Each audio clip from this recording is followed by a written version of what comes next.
Boa noite, pessoal. Tô de volta para mais um vídeo aqui no canal do Pedrosa e esse é o Giro do Gigante, edição única dessa quarta-feira, dia 26 de fevereiro. A gente tem muita coisa para falar, principalmente sobre essa polêmica aí que tá desde ontem em relação à escolha do estádio Newton Santos como palco da semifinal de sábado entre Vasco e Flamengo. Então fica com a gente até o final desse vídeo, não esquece de deixar o seu like, compartilhar com os amigos, se inscrever aqui no canal e ativar o sininho das notificações para ficar por dentro de tudo que rola lá no Gigante da Colina. No dia de ontem, nessa última terça-feira, saiu a notícia, a confirmação de que a primeira semifinal do Campeonato Carioca, em que o Vasco é o mandante contra o Flamengo, vai ser no estádio Newton Santos e até então seria com os setores norte e sul fechados por recomendação do BEP. Porém, hoje, nessa quarta-feira, o BEP liberou a abertura desses dois setores, então essa capacidade de público do Newton Santos aumenta mais 8.000 lugares para a semifinal entre Vasco e Flamengo. Mas esse assunto está gerando uma grande discussão entre a torcida, entre jornalistas, entre imprensa, sobre a escolha do Newton Santos pelos jogadores do Vasco para enfrentar o Flamengo nessa primeira semifinal do Campeonato Carioca. Eu vou deixar aqui agora para vocês a opinião do Pedrosa sobre isso. Dá só uma olhada e deixa sua opinião também nos comentários.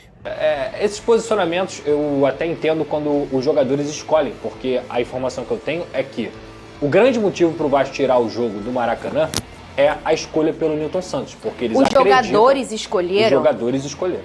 Teve uma reunião ontem entre comissão técnica, diretoria, com os jogadores no CT Moacir Barbosa, e os jogadores escolheram porque eles acreditam que vai desfavorecer o Flamengo, que vai sair da sua zona de conforto no Maracanã para jogar no Newton Santos. O Vasco hoje, por exemplo, está treinando no Newton Santos e treina também na sexta, para poder se adaptar melhor, porque no final das contas, o Vasco também está saindo da sua zona de conforto. Sim. E aí o Marcelo Santana, que é o diretor do Vasco da Gama, ele deu a justificativa também de que o Flamengo não tinha respondido o Vasco no domingo e que também o Flamengo não deixaria o Vasco ter o controle dos camarotes, da venda de bares e tudo mais. E você não acha que isso irrita? Não, isso pode irritar, Fernanda. O ponto é pelo aspecto financeiro que ele está fazendo isso. No aspecto financeiro ele vai perder dinheiro jogando no Newton Santos, porque até o momento os setores estão fechados, o torcedor do Vasco não tem nenhuma garantia que vai lotar o seu setor e nem o do Flamengo, até porque é um estádio no sábado de carnaval que tem um acesso mais complicado também, e a renda no Maracanã é muito maior. Então, mesmo dividindo renda no Maracanã, para quem não sabe, a renda do primeiro jogo e do segundo jogo, até conversei isso com o Venê, a informação que a gente tem é que é dividida, é 50-50, então digamos que no Maracanã você tem um lucro de R$2 milhões. Vai ficar 1 milhão para o Vasco e vai ficar 1 milhão para o Flamengo. A chance de ter um lucro de R$2 milhões no Newton Santos é zero. O Vasco vai estar perdendo dinheiro jogando no Newton Santos. O posicionamento que a diretoria do Vasco faz é... Vai ser meio a meio, né, gente? É meio a meio. Os dois jogos. É meio a meio. Nós não temos que ceder ao que o Flamengo quer. Mas, na verdade, para ser muito honesto, nessa situação toda, se é uma defesa dos jogadores, ok, tem um argumento aí que eu posso discordar e que eu discordo, para mim não tem vantagem nenhuma, mas tem um argumento. Agora, o argumento financeiro de que o Vasco não vai poder controlar isso aqui ou controlar aquilo ali para jogar no Newton Santos, não procede. O argumento financeiro de jogar no Maracanã seria muito melhor para o Vasco no lado financeiro também, porque essa divisão de renda seria maior. São 30 mil pessoas a menos. É conta rápida, é matemática.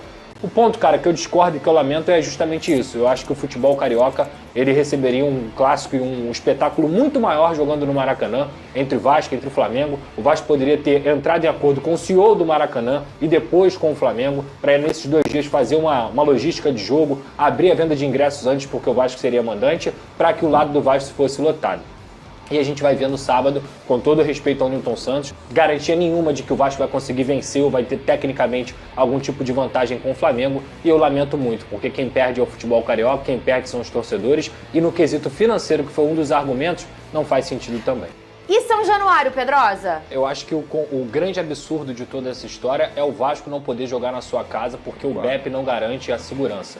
Isso é um completo absurdo. Existem vários estádios no Brasil inteiro que têm estádios menores, que têm clássicos, que recebem clássicos e que conseguem ter normalmente o jogo rolando. Confusão, Pedrosa? Confusão tem no Maracanã, confusão tem no Newton Santos, confusão tem em São Januário, confusão tem em todos os estádios do Brasil. O BEP ser incompetente de não conseguir garantir a segurança de São Januário é uma punição ao Vasco da Gama. Agora, Eu vou concordar com a escolha do Nilton Santos? Não vou concordar. Eu vou concordar com o absurdo e com a narrativa do BEP de que lá não é possível ter a segurança e o Vasco sempre é punido por não conseguir jogar na sua casa? Eu também não vou concordar. Isso eu concordo. O Vasco está sempre sendo prejudicado porque tem casa. O Vasco é prejudicado porque tem casa. Eu não consigo aceitar isso também. Muito bem, e o meu fogão, hein? Segue em preparação para o jogo contra o Racing.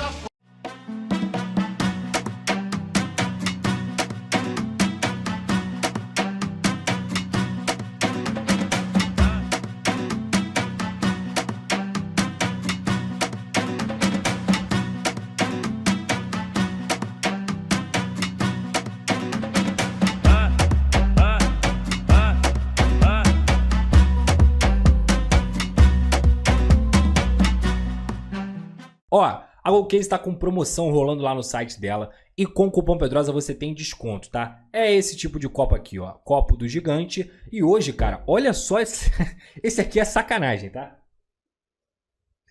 Sabe qual é o nome desse copo aqui? É o Verrete, filho. Olha o tamanho dele, doidão. Olha esse copo, mano, térmico. Aí, ó, com tampinha. Você abre aqui, ó, bebe água aqui de boa. É coisa linda, na GoCase, personalizado, tá? Com a resposta histórica. E a GoCase, cara?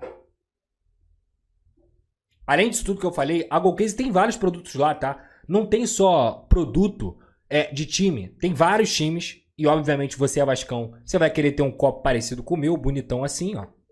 Irado. Mas também tem produtos normais, tem marmiteira, tem mochila, tem mala, tem tudo. A GoCase é uma marca completa, licenciada do Vasco da Gama. E com o cupom Pedrosa, você tem a oportunidade de garantir o desconto também. Clica no link da descrição ou também no QR Code que está aqui na sua tela e que fica passando aqui no canal do Pedrosa, GoCase. Lembrando, você me ajuda, ajuda o Vasco e ajuda a GoCase também, utilizando o cupom Pedrosa, beleza? E além disso, claro, a nossa grande parceira KTO. Um beijo pra KTO, tamo junto. Só clicar aqui na tela, aqui no QR Code, para você fazer seu jogo, sempre com muita responsabilidade. É proibido para menores de 18 anos e não é para jogar o que você não tem, pelo amor de Deus. Não vai jogar conta de luz, não vai jogar... É para brincar, para você se divertir, é dinheiro sobrando. Se você tiver um dinheiro sobrando e quiser fazer uma brincadeira, vá lá na KTO e utilize também o cupom Pedrosa lá na KTO, beleza? Falando sobre os reforços do Vasco, Benjamin Garré e o Nuno Moreira, o argentino já tinha tido seu nome publicado no Boletim Informativo Diário da CBF ontem e hoje, nessa quarta-feira, foi a vez do português. Nuno Moreira foi regularizado e pode ficar à disposição do treinador Fábio Carille para a semifinal contra o Flamengo. Então a tendência é que os dois novos jogadores do Vasco sejam relacionados para esse clássico de sábado contra o rival. Eu vou deixar aqui agora para vocês um trecho do Pedrosa falando sobre a situação do Lloyd Augusto, que deve chegar no Rio de Janeiro nos próximos dias, mas diferente dos outros reforços do Vasco já anunciados, o Benjamin Garré e o Nuno Moreira, esse não deve ficar à disposição para esse primeiro clássico por conta do tempo, dos trâmites de ação de contrato, fazer exames médicos, ter o seu nome regularizado, então ele não deve ficar à disposição para esse primeiro jogo contra o Flamengo. A tendência é que, tudo dando certo, ele esteja disponível para a segunda semifinal, para o jogo da volta. Ian Dias mandou superchat e o Lloyd Augusto chega, não? Chega amanhã. Precisamos de jogadores com tesão. 7-0, já ganhei. Chocolate Day Replay. Cheio de rima, hein? Vambora. O cara é bom de rima. Vambora. Chega quando, Lloyd Augusto? É uma música isso. O Pedrosa. É letra de música? É uma música bom. da torcida.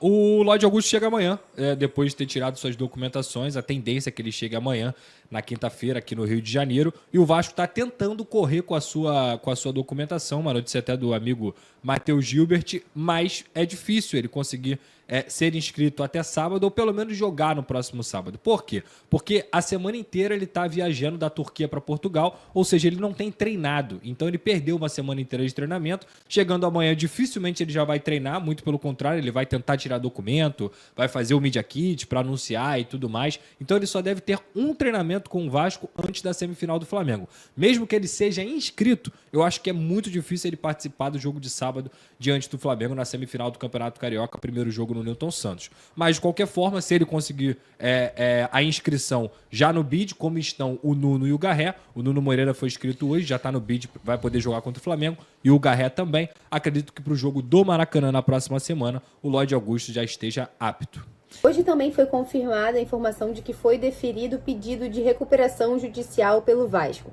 E para quem está com dúvida sobre esse assunto e não está entendendo muito bem, eu vou deixar aqui agora a explicação do Pedrosa e quais são os próximos passos sobre isso. Dá só uma olhada.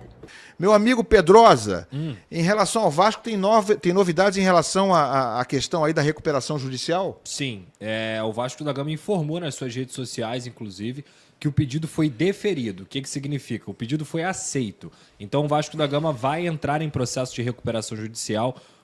Para a galera que não tem nenhuma obrigação de saber o que é, ela é a última etapa antes do clube entrar em falência. Inclusive, até uma informação legal da gente dizer é que quando você entra nessa recuperação judicial, uma das garantias que você dá na justiça são os bens do presidente. Ou seja, os bens do presidente Pedrinho estão na reta caso o Vasco não cumpra o plano de recuperação judicial. E o Vasco da Gama encara isso como uma vitória, tá? O deferimento desse pedido de recuperação, porque o Vasco hoje vai deixar de pagar o RCE, que era o regime centralizado de execução. O Vasco pagava todo mês 20% da sua receita para o RCE, para justamente o pagamento de dívidas. E nos últimos balancetes, nos últimos balanços que o Vasco teve, nos últimos anos, esse pagamento ele era muito mais de juros do que de fato você estava diminuindo a dívida. Então a recuperação judicial do Vasco da Gama, de uma dívida que hoje é de mais de 1 bilhão, ela serve também para você abater essa dívida. O Vasco, a partir de agora, ele vai chamar os credores para poder negociar, depois de já ter chamado vários e vários credores em várias ações, tem a civil, tem a trabalhista, e agora tem que apresentar um plano de pagamento para esses credores, apresentando também esse plano de pagamento para a Justiça já deferiu esse pedido e isso vai servir para o Vasco nos próximos 60 dias sentar com os credores e ter suas contas congeladas, ou seja, o Vasco não vai ter execução, o Vasco não vai ter penhora, o Vasco não vai ter nenhum tipo de cobrança justamente porque esse plano vai ter que ser montado. Apresentando esse plano, o Vasco vai começar a pagar suas dívidas de forma mais alongada, digamos assim, pelos próximos 10 anos. Então isso vai ser muito importante porque o Vasco vai ter fluxo de caixa para poder, por exemplo, se eu devo, como eu dei o exemplo aqui, 100 mil ao Ilan, eu chego nele e falo, Ilan, eu não tenho 100 não, mas eu tenho 50 aqui à vista, ou seja, eu reduzi essa dívida pela metade, ou eu tenho 70 para te pagar nos próximos 10 anos, então eu consegui alongar essa dívida também. E isso vai ser muito importante também no sentido do Vasco vender a SAF do clube. Por quê? Porque você dá uma segurança maior jurídica a quem quer comprar o Vasco da Gama. Se eu sou um comprador interessado no Vasco, a dívida está completamente bagunçada, o Vasco está tendo penhora, o Vasco está tendo execução, não está conseguindo pagar, eu fico meio receoso. Agora, se eu sou um comprador que, quando eu recebo o documento, a dívida do Vasco está bem ajustada, está com desconto, está parcelada, eu consigo entender onde eu vou precisar e quando eu vou precisar injetar o dinheiro. Então, o Vasco encara essa recuperação judicial, que foi algo que o Cruzeiro fez também na sua SAF, como um passo muito importante, não só para o clube, mas também para dar uma segurança jurídica numa possível venda do Vasco da Gama. Então é isso, pessoal. Por hoje é só. Esse foi o Giro do Gigante dessa quarta-feira, dia 26 de fevereiro. Eu vou ficando por aqui. Amanhã a gente tá de volta. E quem não segue a gente lá no Instagram, segue @canal do Pedrosa, que tem conteúdo diário de Vasco para vocês ficarem por dentro de tudo que tá rolando. Valeu, até a próxima. Tamo junto.